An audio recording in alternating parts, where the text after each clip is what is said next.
नाज़रीन अवामी न्यूज़ में खबरों सिलसिलो जारी है। इन वक्त किप्रो मां खबर ॾींदा आहियूं। किप्रो में बाशऊर सियासी समाजी अॻवाननि ऐं शहरनि पारां तालका अस्पताल में मुबैना करप्शन ऐं सहूलियतुनि जी खोट खिलाफ़ एहतजाजी मुज़ाहिरो कयो वियो। मुज़ाहिरे जी अॻवानी कंदड़ जिस्कम किप्रो जे अॻवान आज़ाद कुंबर सिंधी अदबी संगत शाह किप्रो जे अॻूणे जनरल सेक्रेटरी हाजी शाहद राजन मेहरान सिंधी अब्दुल हलीम दर्स शौकत बुर्दी ऐं ॿियनि जी अॻवानी में मेन चौक ते हथनि में प्ले कार्ड खणी सख़्त नारेबाज़ी बाद एहतजाजी मुज़ाहिरो कंदे मीडिया सां ॻाल्हाईंदे चयो आहे त वॾी एराज़ी रखंदड़ किप्रो तालुके जी तालका अस्पताल रेफर सेंटर बणियल आहे। अस्पताल में अछड़े थर समेत मुख़्तलिफ़ इलाइक़नि खां ईंदड़ मरीज़ दरबदरी जो शिकार आहिनि। तालका अस्पताल में medicine laboratory ultrasound ECG X-ray generator समेत का बि बुनियादी सहूलियत मौजूदु न आहे। सहूलियत जी खोट सबबि मरीज़नि खे हैदराबाद रेफर कयो वञे थो। अस्पताल में सहूलियतुनि जी खोट सबबि मरीज़ सख़्त परेशान थियनि था। हिननि वधीक चयो त तालका अस्पताल में ड्यूटी कंदड़ डॉक्टर बि पंहिंजूं निजी क्लिनिक हलाइण में मसरूफ़ आहिनि। मुज़ाहिरनि DC सांगड़ SHO समेत आला इख्तियारनि खां मुतालबो कंदे चयो आहे त तालका अस्पताल में थींदड़ करप्शन जी जांच करे सहूलियतूं मैसर कयूं वञनि। ॿी सूरत में एहतजाजी तहरीक हलाई वेंदी।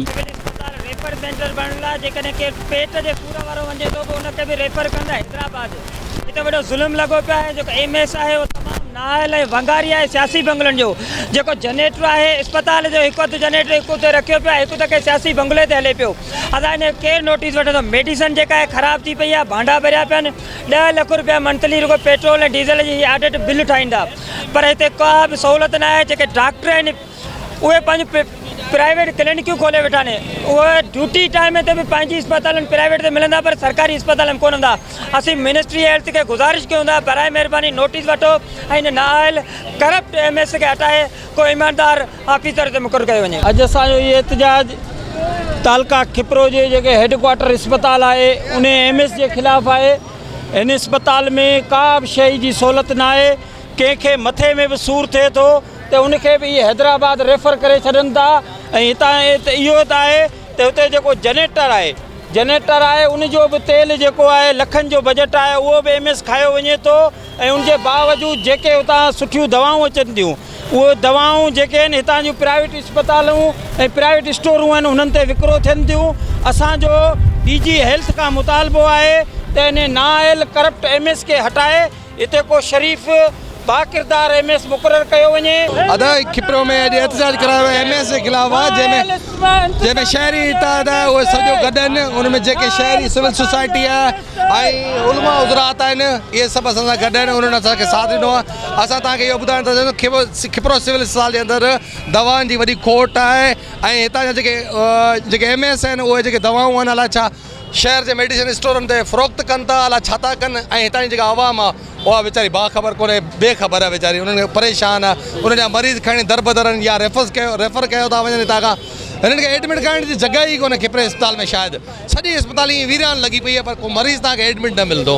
असां चऊं था ही पंहिंजा इदारा दुरुस्त कनि, न त असां रोज़मर्रा हिननि जे ख़िलाफ़ु एहतजाज कंदा आहियूं। इंतिज़ामिया जेका आहे वक़्तनि ब जेका आहे हिते कंहिं शइ जी खोट ॼाणाए थी।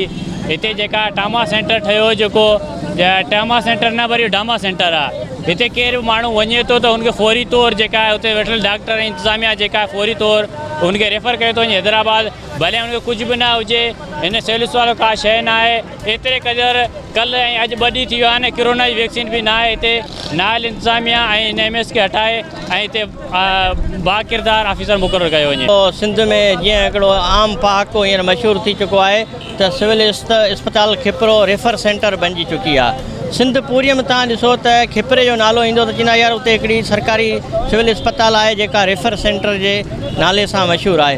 हिते ॿाहिरि तव्हां वेंदो त सिविल अस्पताल जे गेट ते हिकिड़ो पटे वालो बीठो हूंदो, जेको पेशेंट अंदरि दाख़िल थियण वारो हूंदो त हुनखे पर्ची ॾेई रवानो कंदा बाबा हैदराबाद वञो।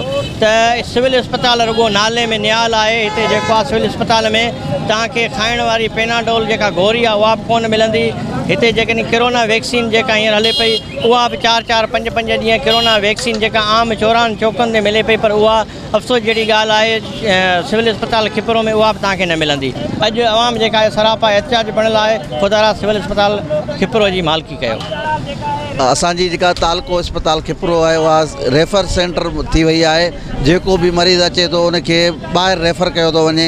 हिन जी का बि सहूलियत न आहे, न मरीज़नि जे लाइ दवाऊं आहिनि, न गोरियूं आहिनि। तक़रीबन जेका बि असांजी अस्पताल आहे उहा रेफर सेंटर बणिजी वई आहे। सिविल अस्पताल जे सहूलियत जी अणु हूंदा आहे तकरीबन माना सिर्फ़ु रेफर सेंटर ठाहियो वियो आहे। का बि सहूलियत कोन्हे, ट्रामा सेंटर में का सहूलियत कोन्हे। माण्हू पर दवा लाइ हिकु गोरी लाइ धिका खाई था सम्झे। अस्पताल करोड़नि जी बजट अचे थी, का शइ ठही कोन्हे। न को डॉक्टर है, न को सहूलियत है, न को सिर्फ़ु असांखे हिकु जगह असीं आयासीं पंहिंजे सिर्फ़ु फिलेजल जी ड्रिप कोन मिली थी, असांखे 12 आणी पई। सिंध जो तमामु वॾो तहलको आहे जेके पूरो अछड़े थर जो इलाइक़ो लॻे उते वाहिद तहलके इस्पताल आहे जंहिंमें दवाउनि जी सख़्तु खोट आहे। डॉक्टर पंहिंजी प्राइवेट इस्पतालूं हलाइनि पिया, हिते ग़रीब माण्हुनि जी का सहूलियत नथी मिले, जंहिंजे करे असीं मुतालबो कयूं था MS हटाए ऐं हिते सख़्तु कार्रवाई कई वञे। तहलके इस्पताल जी जेका फंड वधाया वञनि ऐं हिते ग़रीब आवाम खे सहूलियतूं ॾिनियूं वञनि। मज़ीद खबरों और तफसीलात के लिए विजिट करें हमारी वेबसाइट www.awamiNewsHD.com।